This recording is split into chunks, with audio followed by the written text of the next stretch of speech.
Welcome back, folks, and today we're gonna check out the last figure in Wave 1 for the Motu X crossover line. We got Skell-Ra, the ever-living evil of Eternia. This figure looks so good. I cannot wait to open him up.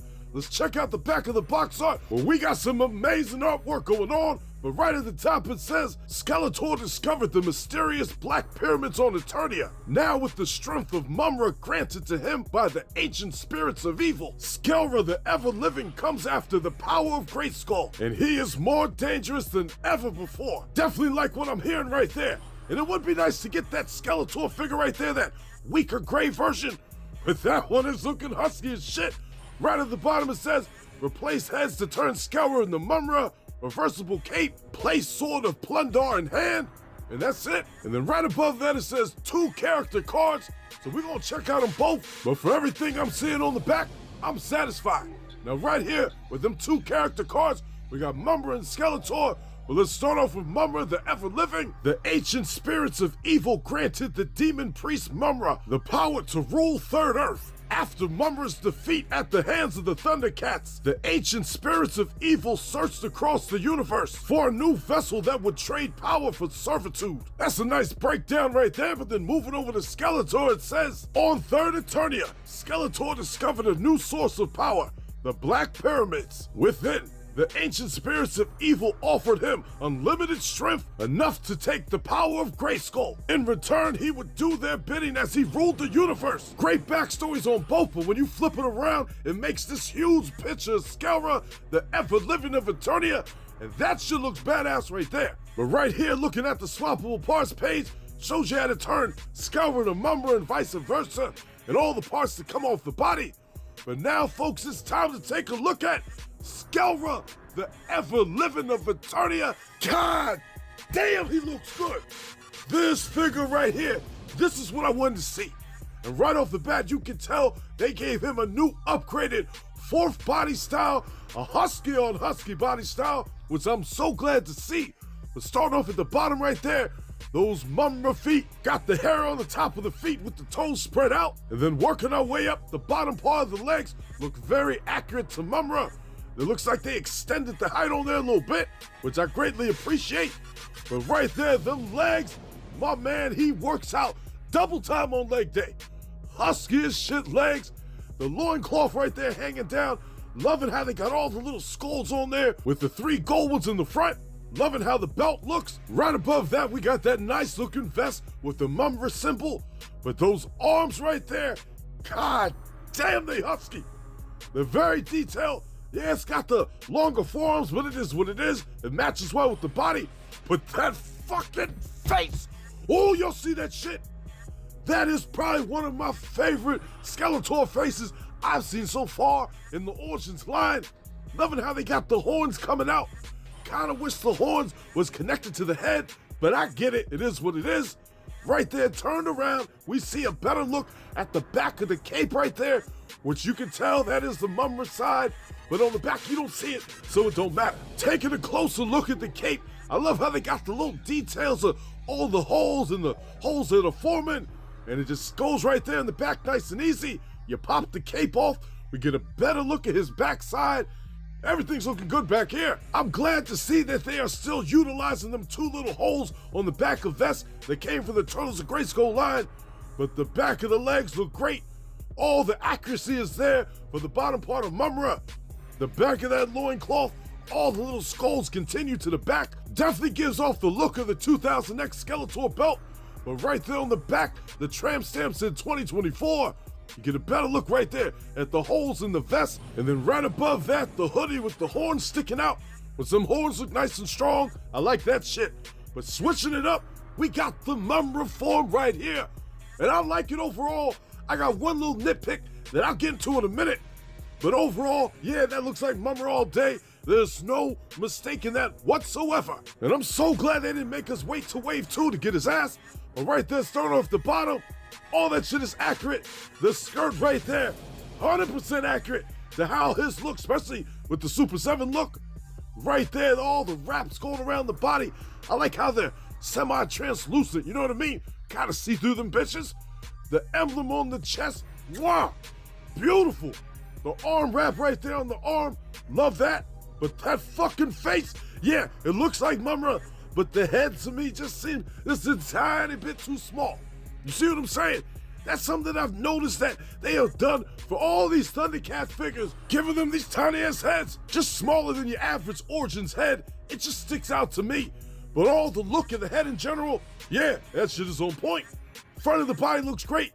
Back of the body with the back of the cape, you could definitely see more details on the purple side than the red side as far as all the little rips and all that other shit going on. And when you pop that bitch off, we get a better look at the back of Mumm-Ra in general. Everything is on point. I love how they end up incorporating the little holes right there just so that vest can stick on there. That's very creative. And you see that shit? It works like a charm, no problem at all. Goes in there nice and strong. Might look a little flimsy, but it gets the job done. Top of the head, we got all the red wraps coming out the top. Very accurate to the character. Same thing with the two snakes right on the very top of the head. Perfect. But right here, folks, I want to compare both Swords of Plunder. I got the Super 7 on the bottom and the new version on the top. And Mattel did it again.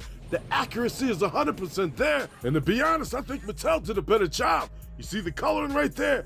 Love how it looks more metal than the other one. Same thing with the snake handle.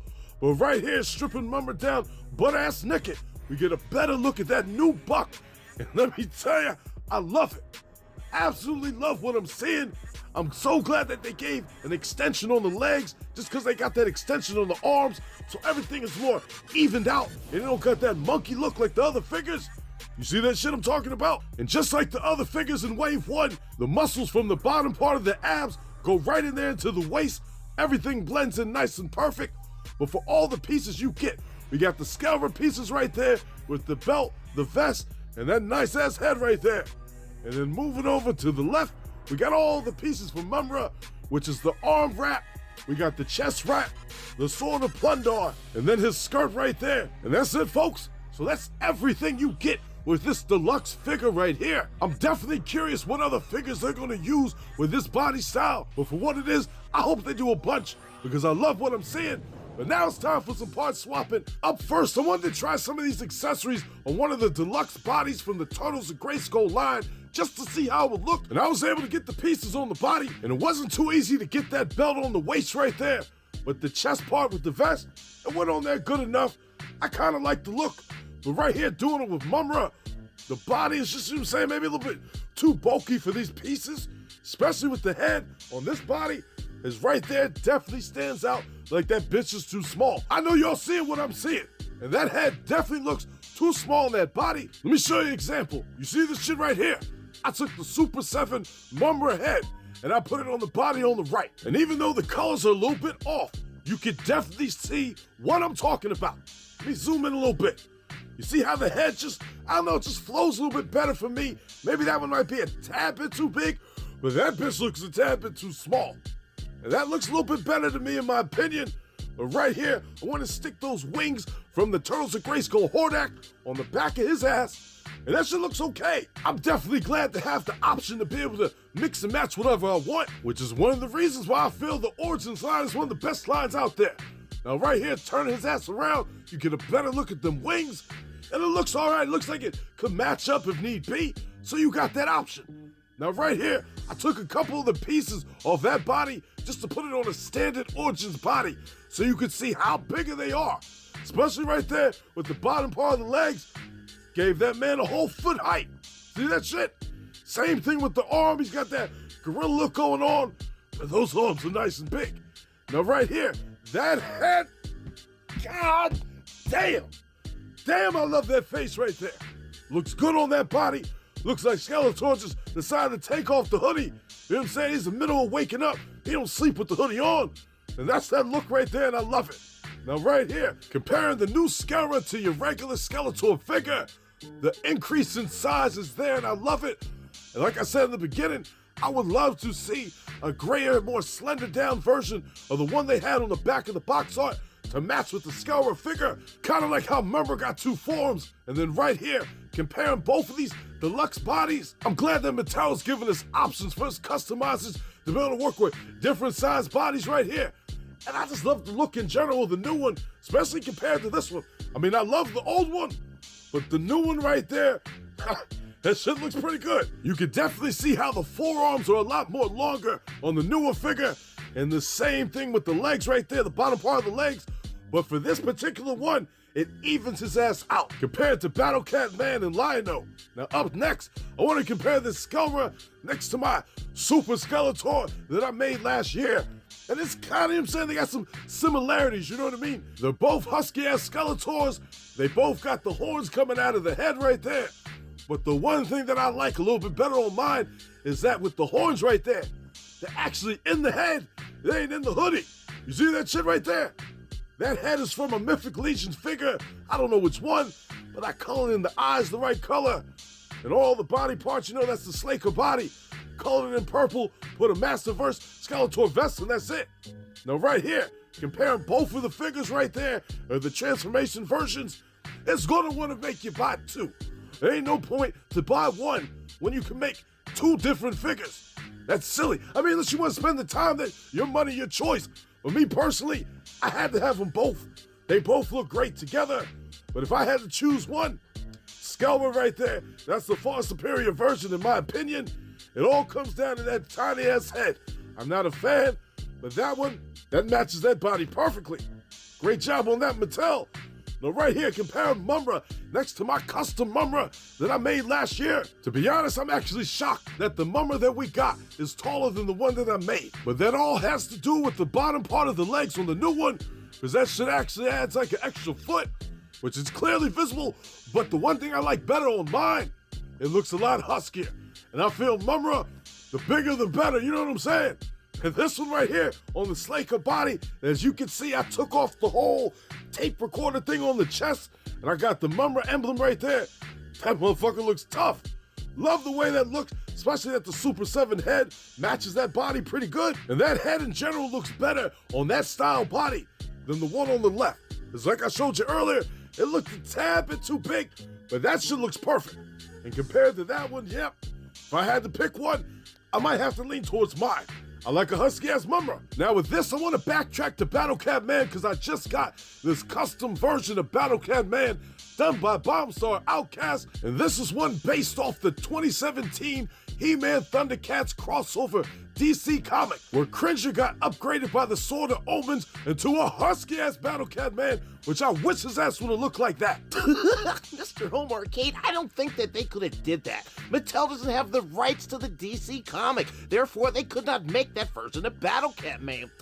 Yeah, no shit, Sherlock, I'm not talking about that. I'm talking about how husky his body is compared to how that Battlecat Man looks. They got the pieces. You see the bottom of the legs? That came for the Cartoon Collection Cringer, mixed into that deluxe Krang body right there, which Boxart Outcast recolored everything, added the right pieces, bada bing, bada boom, husky-ass Battlecat. And then right here on the back of the body, another thing that Mattel forgot. This Battlecat Man got a tail, but the other one don't. It's on that one right there. But that one right there, nope, no tail at all. Took his shit away. It's messed up, but it is what it is. But yep, I definitely like that version better. And then comparing his ass next to Skell-Ra that we just got, the height difference, that's what I want to see. Battlecat Man transforming should be big. It just makes sense. Battlecat is big as shit, so I would expect his transformation to reflect that, and it does right there. Now right here, I just wanted to add this in here real quick, as I had a couple questions since they were in the background of my last Despara video. These are some custom average town folk figures that I made for the Origins line. Just some random people scared out their mind, because it only makes sense. You got all these heroes and villains. What about regular people for them to save? So here they are right here. Even though they husky as shit themselves, they are a bunch of bitches. And then last but not least, he was right there in Hordak's lair. His name is Janitor. And he has a cleaning business in Eternia where he supplies his services for whoever needs it. But he ain't trying to look at all these bitches right here. They too weak for his ass. He ain't in the mood to save them. But they were all easy to make, and I highly recommend them. Now right here, I want to compare all the figures that we got so far in Wave 1. And yes, I split up Skell-Ra and Mumm-Ra because they're pretty much two separate figures. But the first thing I want to comment on is the size difference between every single one that we got. And I am so glad that Mattel just mixed shit up and gave us 4 different body styles. I was a little bit skeptical and worried that Battlecat Man was gonna be the same size as Mumm-Ra, even though I wish Battlecat Man was a little bit bigger. For these ones right here, I guess it works. But right there, if I was to rank all these, shit. Well, actually, it ain't really that hard, because that goofy-ass face-looking lino on the back, his ass is dead last, and it's all due to that fucking face. I hate it. Now, for 4th place, that's another easy one. We gonna give it to Battlecat Man, because quite frankly, the other 2 figures are far superior than his ass. Now, for 3rd place, that one's kind of easy too, because like I said, I was bitching about him before, that tiny-ass head on that Mumm-Ra. That's why his ass is in 3rd place, while 2nd place goes to Tara, because she is a beautiful ass figure and the body is on point. But 1st place, I gotta give it to Skell-Ra. I didn't think nothing was gonna surpass Tara until I seen his ass in person, and god damn, that fucking face does it for me, along with the body. Everything is well proportioned. Perfect. Overall, folks, this last figure in Wave 1, definitely worth the purchase, and it's actually worth buying 2 of them, because you don't want to take the time to have to turn Mumm-Ra into Skell-Ra and vice versa. You want to set their ass up just like this. It only makes sense to me. It costs a little bit extra, but it's worth it in my opinion. Trust me, you'll see when you get him. Because that Skell-Ra right there, he needs to be shown in his entirety. Unfortunately, the horns ain't built into the head, but you know what I'm saying, that's neither here nor there. A little bit of nitpicking. I was definitely let down about that lino due to his goofy ass face. And then moving over to Battlecat Man, I like the look in general for the figure. I just wish his ass was just a little bit bigger. And then with Tara, they killed that shit. She's perfect. Mumm-Ra's pretty much perfect too. Head just seems a little bit small, but this line is definitely worth investing in, and I can't wait to see what they got next in the upcoming waves. But we ain't done yet, folks. If you made it this far, you can see we got a giveaway going on in this video. I'm giving away 3 of these Mattel Creations Despara figures, and all you need to do is be a subscriber and leave a comment on this video down below, and your ass is in it to win it. That's it, folks. Very easy to do. I'll let this giveaway go on for about a week, and after that, I'll go over the results in a future video. Good luck, folks, and I'll see y'all later. Thanks for watching, folks. And if you like what you saw, do my ass a favor and drop me a like. Subscribe to the channel while you're at it. It ain't gonna hurt you, is it? Come on now.